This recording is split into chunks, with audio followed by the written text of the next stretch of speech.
Donc vous avez dû voir sur mon mur Facebook la première vidéo de la promotion du roman Shaitan, donc de Monsieur Armand Bernardi.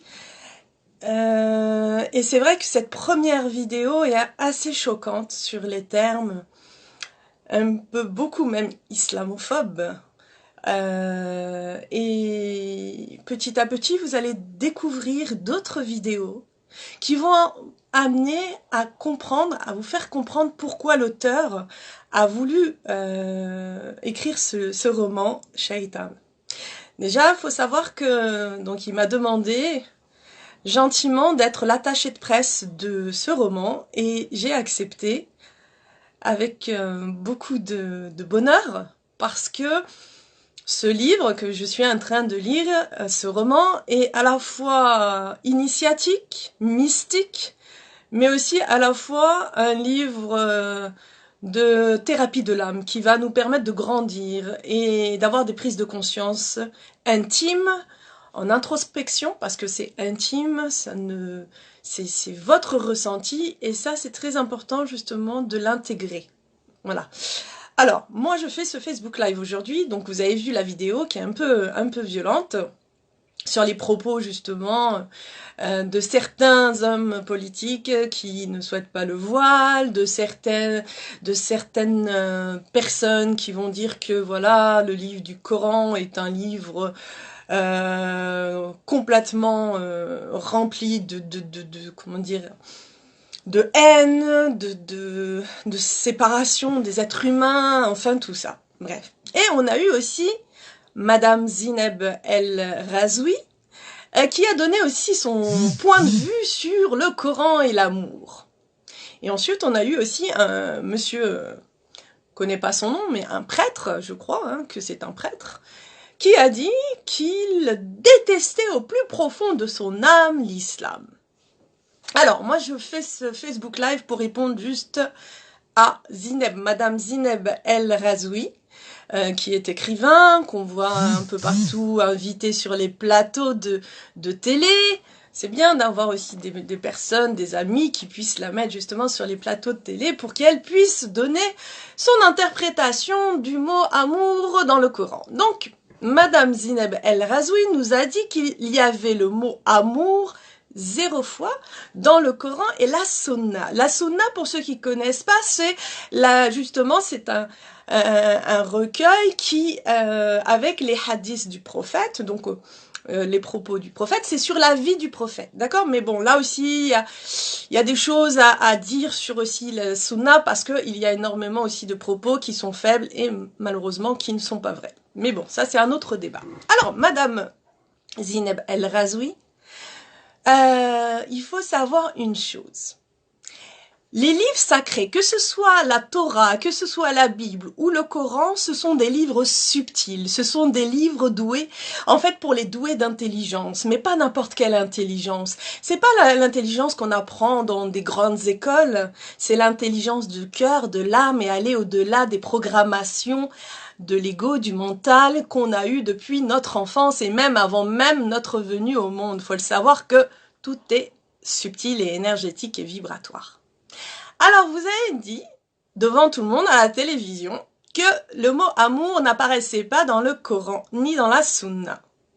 Alors déjà, à la base, il faut savoir une chose, c'est que le prophète, le prophète de l'islam, était El-Habib Allah, le bien-aimé de Dieu. Déjà, rien que dans le mot El-Habib Allah, il y a le mot bien-aimé, amour. On voit la dimension de l'amour. Mais bon, passons. J'ai appelé un ami et puis aussi j'ai fait un séminaire avec un très grand professeur aussi que je remercie, le professeur Raouti. D'ailleurs, pour ceux qui veulent s'enrichir d'une atmosphère, je vous conseille ces séminaires qui sont extraordinaires, remplis d'amour et puis de subtilité. Donc j'ai appelé un ami qui lui est professeur en linguistique, en sémantique de la langue arabe, qui étudie très bien le Coran et la Sunna, donc qui fait des conférences un peu partout. Je conseille aussi Madame El Razoui de suivre ses conférences. Eh bien, le mot amour, el-hob, je dis el-hob, le hob, voilà, est cité environ 10 à 11 fois dedans. Rien que le mot amour. Donc, je sais pas, vous avez vu 0. Ensuite, il faut savoir dans l'amour des degrés. Des degrés différents et donc des mots différents. El wedou, c'est un degré encore plus supérieur à el hub. Eh bien, Madame El Razoui, il est important de demander conseil avant de transmettre quelque chose à la télé parce que malheureusement, on a une lourde responsabilité après où on va dire « Ah, l'islam, c'est que des extrémistes. Ah, l'islam, c'est que des gens qui sont dans la haine. Ah, même dans le Coran, il n'y a pas le mot amour. » Je vais vous le dire. Il y a environ, et j'espère que je ne me trompe pas parce que selon mon ami, bien sûr, qui est très grand professeur en linguistique et en sémantique, il y a environ 180 fois le mot amour à des degrés différents, Madame El Razoui. 180 fois l'amour. C'est encore plus que dans la Bible, faut le savoir. Et pourtant, la Bible, comme le Coran, comme la Torah, sont des livres remplis d'amour. Oui, ils sont parfois durs dans la compréhension, mais c'est surtout dans la subtilité des mots. On ne peut pas comprendre les textes sacrés si nous sommes remplis de haine. Déjà, à la base, je comprends, Madame El Razoui, que vous êtes remplie de haine, parce que, à cause de cette histoire, justement, qui s'est passée avec Charlie Hebdo, et on condamne tous, nous condamnons ces actes odieux, horribles, d'êtres humains. Et personne n'a le droit de tuer au nom d'une religion. Et surtout, quand on lit bien la religion, si l'on tue une âme, c'est comme si on a tué toute l'humanité. Et si on sauve une âme, c'est comme si on a sauvé toute l'humanité. Voilà ce que je voulais dire, Madame Zineb El Razoui. Guérissez votre âme et votre cœur de toute cette haine. Parce que vous avez une lourde responsabilité quand vous parlez dans les plateaux de télé et que vous donnez votre interprétation du Coran et de la Sunna, alors qu'en réalité, vous ne l'avez pas lu parce que sinon, vous auriez été touché par sa grâce. Une autre chose, ça c'est très important. J'aime pas aujourd'hui, enfin, depuis longtemps, j'ai jamais voulu parler de religion parce que moi, c'est plus dans la sphère intime. Mais aujourd'hui, malheureusement, quand je vois tout ce qui se passe dans le monde, que ce soit en Inde où on persécute et on tue des musulmans, que ce soit justement en Birmanie, que ce soit en Chine et qu'on dit que l'islam est un virus, quand je vois tout ce qui se passe dans le monde et qu'on persécute et qu'il y ait aussi des guerres de religion, parce que malheureusement, c'est de part et d'autre, hein. Il y a aussi des personnes qui se disent, revendiquent de l'islam, mais malheureusement qui tuent au nom de l'islam alors que l'islam n'a jamais dit ça. Et malheureusement, c'est là où on voit que ça gangrène après dans les âmes, dans les cœurs, et c'est très dangereux. Donc, voilà. L'islam, le Coran, est venu parachever la Torah, l'évangile, ni plus ni moins. En fait, le Coran n'est pas venu que pour les musulmans, il faut le savoir. Il est pour l'humanité tout entière. Mais c'est encore une fois un livre de subtilité. Il est important justement de comprendre, d'ouvrir son âme, d'ouvrir son cœur. Et surtout, il est compris que par les doués d'intelligence, pas par n'importe qui. Il est venu rassembler, et d'autres l'ont utilisé pour détruire et séparer. De part et d'autre. Que ce soit les islamophobes ou que ce soit ceux qui sont justement dans la radicalisation. Parce qu'on s'est coupé de la source de l'amour inconditionnel. Voilà. Ensuite, je voulais répondre à monsieur le prêtre, qui est de toutes ses forces, de toute son âme, l'islam. Monsieur le prêtre, quels sont les enseignements du Christ? Quels sont les enseignements de Jésus? Il est venu avec l'amour et le pardon. Et quand il a été persécuté par ses frères, donné aux Romains, quand il a été persécuté, qu'est-ce qu'il a dit? Qu'est-ce qu'il a dit au divin? Pardonne-leur car ils ne savent pas ce qu'ils font.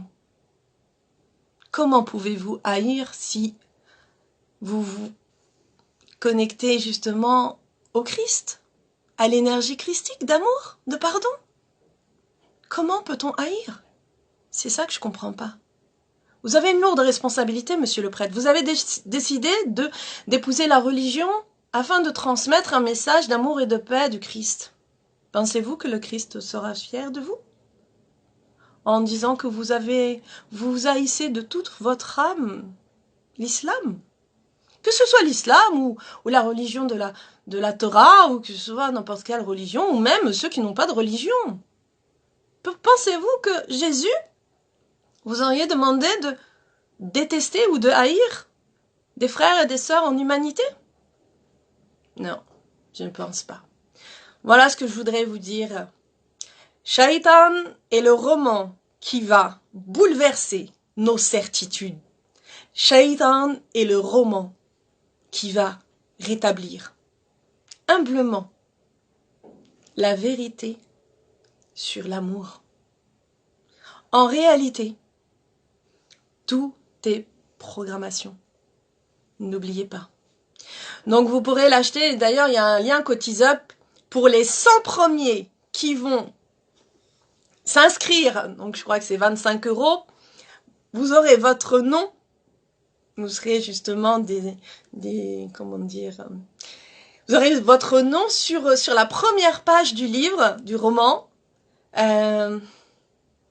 parce que c'est un beau projet.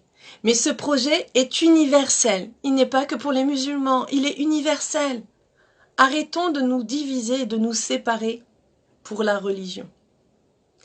La religion à la base est venue pour relier les êtres humains et les êtres humains ont utilisé la religion pour nous séparer. Revenons à la source. La spiritualité.